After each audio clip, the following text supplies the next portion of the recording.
Quero falar hoje sobre santificação. Quais são os efeitos dessa santificação? E, claro, o que pode acontecer quando você não se santifica? Só que hoje eu vou falar de uma forma diferente. Eu vou tentar aqui colocar isso de uma maneira mais prática possível. Uma santificação de maneira mais prática possível. Exemplos do nosso dia a dia que vão nos ajudar a entender algumas coisas no mundo espiritual. E como base eu quero usar aqui Colossenses capítulo 3. Diz assim: portanto, se já ressuscitastes com Cristo, buscai as coisas que são de cima, onde Cristo está sentado à destra de Deus. Então você vê que ele coloca a palavra aqui, buscai, imperativo presente. É uma ordenança, né? Eu busco hoje, eu busco amanhã, eu busco sempre. Eu busco enquanto eu viver. Eu busco as coisas que são de cima e não as que são da terra. E aí ele fala no versículo 2: pensai nas coisas de cima e não nas que são da terra. Mais uma vez, agora pensai. Então você busca e você pensa nas coisas que são de cima e não das que são da terra. Ou seja, isso tem que ocupar o vosso pensamento, isso tem que ocupar o vosso entendimento, isso tem que ocupar a sua prioridade. Você tem que buscar essas coisas de uma maneira que seja sempre. Porque já estáis mortos e a vossa vida está escondida com Cristo em Deus. Quando Cristo, que é a nossa vida, se manifestar, esse é o propósito. Tá? O propósito de você buscar o Senhor, sabe, sempre, intensamente, é esse. É manifestar a vida dele em você. Perfeito? O propósito de você buscar, pensar, né, nas coisas que são de cima e não das que são da terra, o propósito é para que você venha manifestar, para que você venha manifestar com ele essa glória. Tá? Como diz aqui na continuidade do verso, também vós vos manifestareis com ele em glória. É a manifestação da glória da vida dele. Para que isso aconteça, para que você busque ele incessantemente, para que você pense nas coisas que são de cima sempre, a fim de que a vida dele, a glória dele seja manifestado em você, primeiro você tem que mortificar, e olha aí de novo, ó, é imperativo presente, você tem que mortificar sempre, pois os vossos membros, ou seja, a natureza pecaminosa, que estão sobre a terra. Ele vai colocar a prostituição, a impureza, o apetite desordenado, a vil concupiscência e a avareza, que é a idolatria, pelas quais coisas vem a ira de Deus sobre os filhos da desobediência, nas quais também em outro tempo andastes quando vivias nelas. Mas agora, hoje, despojai-vos também de tudo, olha, da ira, da cólera, da malícia, da maledicência, das palavras torpes, ó palavrão, da vossa boca. Não mintais uns aos outros, pois que vos despistes do velho homem com seus feitos e vos vestistes do novo, que se renova para o conhecimento segundo a imagem daquele que o criou. Então, quando você mortifica os seus membros que estão sobre a terra, ou seja, quando você faz morrer essa natureza pecaminosa, então você está renovando para o conhecimento segundo a imagem de Deus. Porque depois que o homem, por assim dizer, o homem, né? Depois que o homem pecou, ele perde essa conexão. E aí ele tem que restaurar através da ressurreição, no sentido de ressuscitar entre os mortos, né? Novo nascimento, que é o que o texto fala aqui. E aí, por meio disso, você vai se conformando à imagem de Jesus, à imagem de Deus, daquele que te criou. E aí, observe, eu falei que nós iríamos passar para a praticidade das coisas. Hoje em dia, o que nós vemos muito, um mundo globalizado, um mundo contextualizado, um mundo onde todos querem estar aptos a conversar tudo quanto é tipo de assunto. Tem pessoas que são viciadas em noticiários, quer saber de tudo. Eu vou dizer que, de uma certa forma, isso não é ruim, desde que não se torne um vício, isso não te domine. Pessoas que são totalmente dedicadas, vamos colocar essa palavra, né?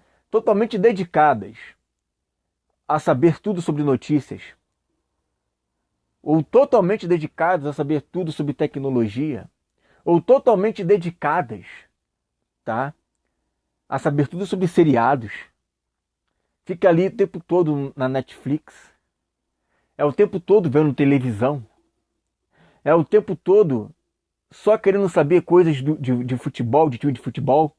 E eu quero dizer, irmãos, eu torço por time de futebol, eu sou vascaíno, tá? Eu acompanho o meu time, mas eu não deixo de ir aos cultos por causa de time de futebol. Eu não deixo de ler a Bíblia por causa de time de futebol. Eu gosto muito de seriados, inclusive quem me conhece sabe que eu gosto muito daquela série Lost, que eu acompanhei de ponta a ponta. Comprei todo o box dos seriados, mas eu não deixo de orar por causa de Lost. Eu não deixo de ir aos cultos, a participar, a estar meditando na palavra por causa de seriado.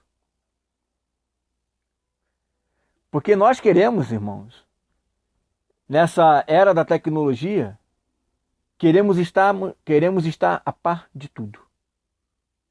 Não queremos ficar fora da contextualização. Se pintar algum assunto de política, parece que eu sou obrigado a entender esse assunto, porque eu tenho que estar apto a conversar com todo mundo como um intelectual do século XXI. Se surgir um assunto de futebol, eu tenho que conhecer o nome de todos os jogadores, tenho que conhecer a história dos camaradas, saber todos os pontos técnicos. Se você é fã de seriados, você tem que conhecer todos os seriados, conhecer a história do cara, conhecer o produtor, conhecer quando que fez, quando que terminou, o orçamento, quantas estrelinhas recebeu, se tem boneco em pé, batendo palma sentado, cara triste, de enjoado, de sono. Então você tem que saber de tudo, de todos os filmes, de todos. E eu gosto muito de filmes, e eu gosto muito de trilogia. Tem gente que é viciada em livros que não são cristãos. E aí vem a pergunta: tudo isso que eu falei aqui, tudo isso que eu falei, é pecado? Claro que não. Claro que não é pecado. Não é pecado, irmãos. Você ser fãzão ali, ó, de um seriado, né? Conhece ali as paradas, tu se simpatizou com aquilo dali. Como eu me simpatizei com o seriado Lost. Queria saber de todos os mistérios. Como eu acompanho alguns outros seriados também. Mas a grande questão é o seguinte: quando a pessoa ela se torna tão dependente daquilo que ela quer estar a par de tudo que está acontecendo, ela muitas das vezes substitui o tempo de consagração com Deus com essas coisas. Faça um teste. Agora nós vamos pegar na ferida. Veja se essa pessoa já leu a Bíblia toda. Veja se essa pessoa ela medita 1, 2 horas na palavra. Veja se essa pessoa é uma pessoa que está ali em constante oração. Seja pelas madrugadas, acorda de manhã, está em oração. E aí nós vamos entrar num outro detalhe. Quando você fica tão fixado com as coisas dessa terra, com as coisas que são daqui de baixo, e não com as coisas que são do alto, e não com as coisas que são do céu. Porque não é porque você vai à igreja 2 vezes, 3 vezes na semana que você é santo não, meu irmão. A santidade e buscar ao Senhor, isso está no seu dia a dia. E aí você vê pessoas com dificuldade para deixar de xingar um palavrão.